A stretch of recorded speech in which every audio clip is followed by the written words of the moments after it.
जिस्म का फड़कना और कांपना। जादू के ज़ोर पर इस किस्म का जादू या बदअमल किया जाता है जिससे औरत की शर्मगाह और मर्द का अज़ूए तनासल फड़कता रहता है और आहिस्ता आहिस्ता दर्द करता है। फिर अगर इस मर्ज़ पर काबू ना पाया जाए तो यही तकलीफ़ बढ़ते हुए एक अजीब सी तकलीफ़ बन जाती है जिसका इलाज नहायत ही मुश्किल बन जाता है।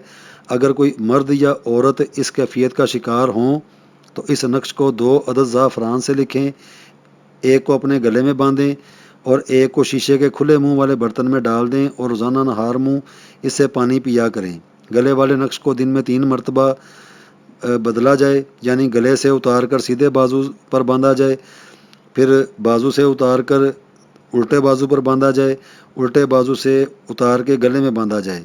अगर कोई अक्सर ख्वाब में चौंक कर उठ जाता हो या इसे डरावने ख्वाब आते हों तो भी इस अमल को किया जाए, शिफाए कामला अता होगी इंशाअल्लाह।